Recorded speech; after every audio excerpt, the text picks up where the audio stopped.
Hey everyone, how's it going? Welcome back to another Walking Dead video. So in this one here, I wanted to do a Discord Q&A. So first of all, thank you so much for posting all of your questions. I really do appreciate it. If you do want to take part in these Q&As, definitely go follow the Discord. The server name is Appetite for the Dead. The link for it should be in the description below. I do these every week. Usually I post them on Wednesdays. Today, well, I just started sort of getting back into videos and all that right away. So my next Q&A will be next Wednesday. It'll be right before the premiere of Daryl Dixon. So definitely, if you want to take part in these Q&As, go follow the Discord. My server name is Appetite for the Dead. But as always, make sure to be a subscriber if you want to get all my Walking Dead content like this. But let's get into the first question here. So, Q&A.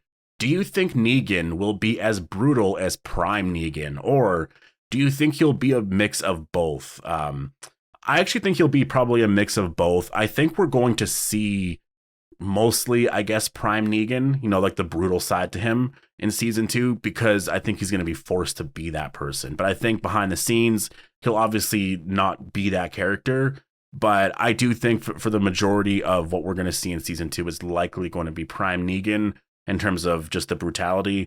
I just think, fans really like him as that version of the character. I mean, I really do.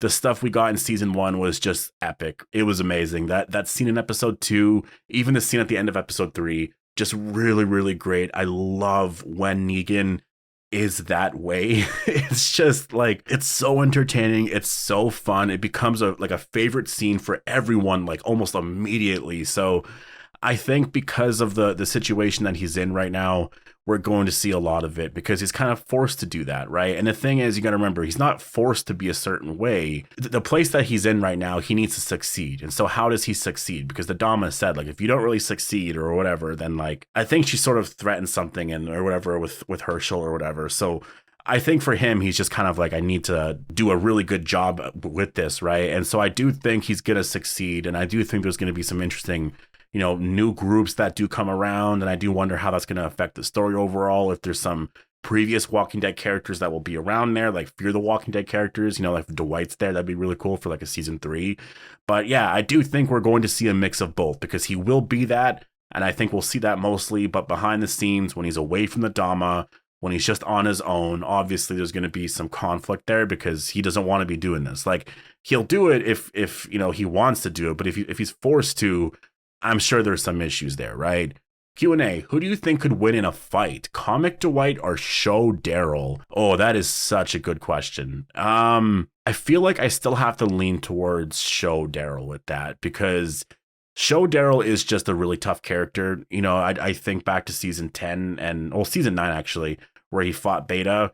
That was just a really awesome scene. And, it wasn't done in a way that was too unrealistic.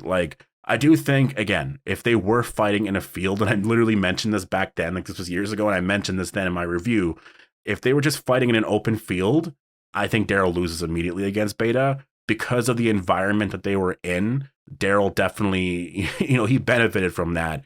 So I just think in general, I know Comic Dwight was very tough and that, but I don't know. There was just some stuff there where I think I wouldn't feel as confident saying that he was going to win. I don't know. I still think Daryl would probably win in a fight with Dwight. So I would have to pick Daryl, and I do think it would probably be pretty close. But yeah, I would have to pick Daryl. Q&A, do you think Negan will be too far gone by the time Maggie is reunited with him again? That's an interesting idea. So I guess you're assuming that by the time Maggie reunites with him at some point, maybe episode 2 or 3, or if it takes all season kind of thing in season 2, maybe he's too far gone. I actually do wonder because the predictable route with Negan right now is he's just simply going to, hate what he's doing right now, but eventually he'll get out of it somehow, right? Maybe he kills the Dama, maybe he kills the Croat or something, and he does things his own way or whatever. That's the very predictable route, but maybe it sort of goes more in the direction of he eventually, it's not like he's escaping the situation. Maybe he actually likes it, because right now it's like he doesn't like it, right? What if he actually starts to really like it and then he really becomes a villain? And so in that sense, he does become too far gone. That is an interesting idea. That's definitely a really cool twist. I would like that.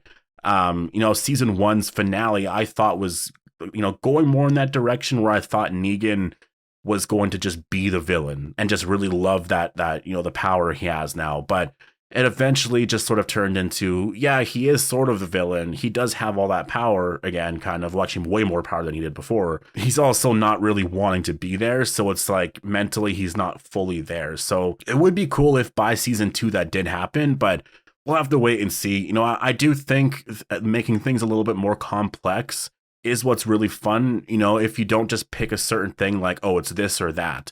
Like, make a reason for why it can't be either or, right? That's where I like stories to go, because it does become just very unpredictable, right? And especially when you have other characters added in and, you know, certain personalities, you're like, well, if this character is here, like Dwight, that changes a lot of things, right? Like, that's going to shift the story so much. So Daryl Dixon is getting close. Most everyone is thinking CRM. I'm going with the pirate slash sailors slash fishing group who have been living off land. I'm thinking Carol and Daryl are together, getting captured separately by this group. How do you think he gets on a boat? It seems more likely than both finding their way to France. That's actually interesting. So you think Carol and Daryl were together, and then I guess they both got separated from each other, and that's why Daryl ended up in France, and then Carol just eventually finds him at some point.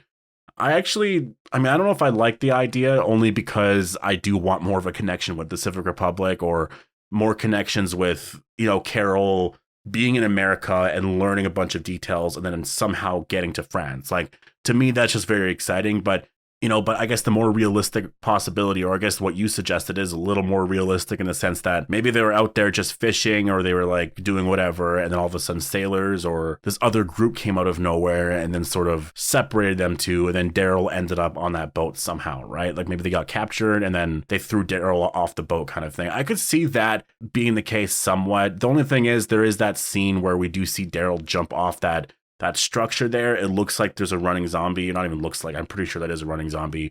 And there is, like, I'm pretty sure that is a flashback, and it looks like it's like an oil rig. So I think that's most likely what is happening there. I do think Daryl was probably on his own, because I don't think they knew what they were doing with Carol. You know, like, I think that with Carol, they probably had no idea when Melissa McBride was going to be coming back to the show. Like, they probably worked some stuff out where they had the story being different if she wasn't going to be there for season 2. Like, I really feel like when she shows up, if she does show up anyways, in the season 1 finale, like as a post-credit scene, it's going to be very, very unrelated. It's just going to be her arriving on shore, kind of thing, like off a boat, right? That's kind of what I'm predicting anyways. Q&A, do you think we will see Heath in The Ones Who Live, or any season, or just a hint as to what happened to him?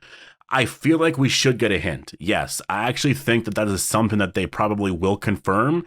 And if they don't, they should, because the Heath questions that I get, like, I'm getting a question right now about Heath. It's just been nonstop since his disappearance. Like, Heath comes up all the time, constantly. Whenever we're talking about the CRM or anything with Jadis, anything with Rick, Heath always comes up constantly. And it's something that if they never address, people will talk about that for years and years and years. So I think just address that. You know, I think Heath most likely died. Like, I don't think the actor really wants to come back. So I think he's probably gone. I mean, I think it would be crazy if we saw Heath again. Like, that would be insanely exciting, because we never got to spend a lot of time with him on the show. I know in the comic, he's such an awesome character. On the show, he didn't really get a lot of screen time, so he never really got to become like a fan favorite for anyone, right? But I think if he came back, then it would be kind of cool in that sense, I guess. Like, you could do something else there. But I really feel like in order to make the CRM more scary, I guess, for viewers, there's going to be some sort of hint there somewhere that Heath is dead, and Jadis is going to be like, well, they did this to Heath, kind of thing, right? Like, I don't know. I think there'll probably just be a mention like that. Q&A, why do you think the possible cure is Laurent? Even with 6 coming episodes, it's hard to be invested in a character that we've just met. I mean, I guess that's more of, I guess, how they tackle a lot of that. Like, how are they going to make us fall in love with this character and want Laurent to actually be around, and maybe, you know, in future spinoffs come back to the Commonwealth, kind of thing? I think they will do a really great job at that, because, you know, they made us care about a lot of characters on Dead City. I think they could do that. And the reason why I do think he is the cure is because of what they're sort of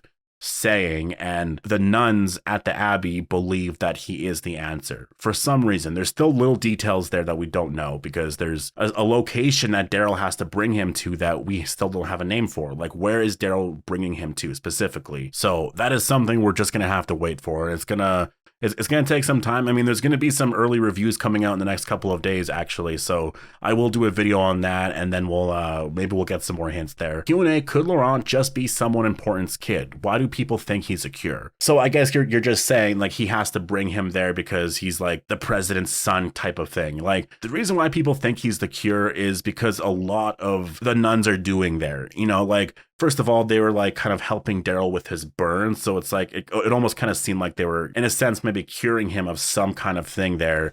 They're talking about the revival of humanity. There's some connections here with the World Beyond season 2 post-credit scene, you know, those newer walkers. There's a lot of stuff here that sort of is just like hinting at that. There's been some other stuff with like posts shared and stuff online. Like it's just, there's a general vibe that it seems like they believe he is the cure. Now, obviously, like we have no idea if he actually is. That is something that could just be revealed. Like he's literally not. And that's why people are making the comparisons to The Last of Us. And so that's just sort of why people think that, because I do think like, I mean, the trailer really does hint at it quite a bit. But anyways, I'm gonna leave it here. Make sure to post all your thoughts down below. Hope you guys all enjoyed the video, and I'll see you guys in the next one.